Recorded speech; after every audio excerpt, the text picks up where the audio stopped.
So the first month of 2025 has just breezed by. So let's take a moment to actually catch up on what went on. So I started the new year in style in France. We were halfway through a skiing holiday where we were away for a week. But it was nice to spend the new year in a new country for a change. But it wasn't all sunshine and rainbows, as I had to go on a call with my friends regarding our project that was coming up soon. This is a coding project, and we were discussing how we were going to take on it individually later down the line. And so when I landed back to the UK, I said, let's get on with the job. Well, I said that, but I didn't, because I got ill a couple days afterwards. I had 8 days to get 2 projects done. I really wanted to get going because I wanted to get it out the way, but it just doesn't work out like that sometimes. 3 days after I land, I feel the worst I have ever felt, at least for 7 years. I had this headache where when I stood up, I felt lightheaded, a bit dizzy. It was that bad. And so I had no option but to just rest.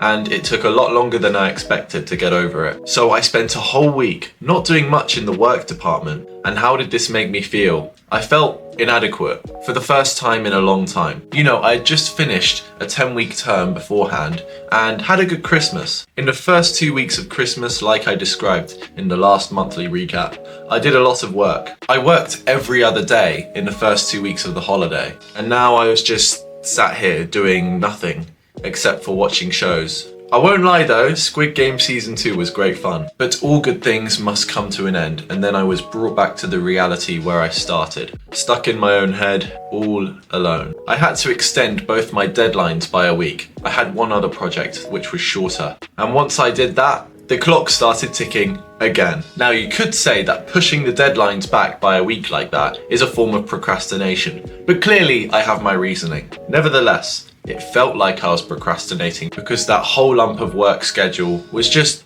pushed back, delayed.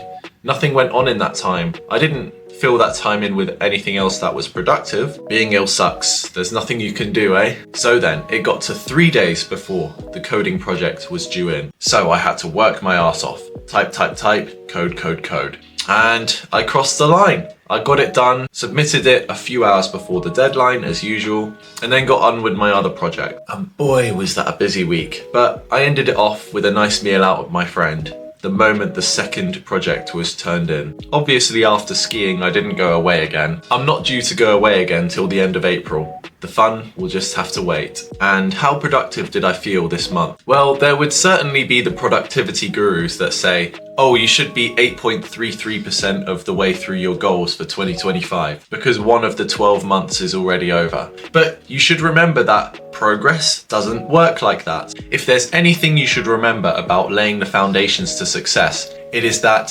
success does not grow linearly. It grows exponentially. So if you are 1 month down out of 12 for 2025, should you have completed 8.33% of your goals? No, you should have completed less than 1%. Remember, you are here on the exponential curve line. It's still going to be flat 3 months in, 4 months in, and if the success compounds, eventually in about month 9, you will start to see the results. So the lesson here is, if you are still stuck in the wrong mindset about success, and that how in January you should already be well on track towards completing your goals for 2025, or even beyond, then please remember this. This is a month in which you set the foundations. You are at the beginning of the exponential curve, not the linear curve. That is how you should approach goal setting in 2025, especially with your New Year's resolutions, because that's exactly why they fail. People don't trust the process. It's always those first 2 weeks of January where people are hitting the gym most or going for a run the most,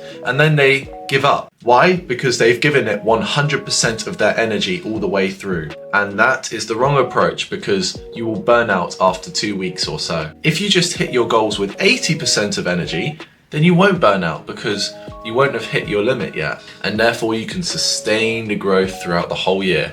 And your success curve will look like this. I hope you understand that growth is exponential, not linear, and that you should persist and not overdo it and burn out at the beginning. Let me know how your goals went for January 2025, if you have set any, or if your general success has been compounding, just like in the exponential curve. Believe in the compound effect. Believe in exponential growth. Thank you so much for listening. Please let me know how your Januaries went in the comments below. Take care, and I'll see you in the next video.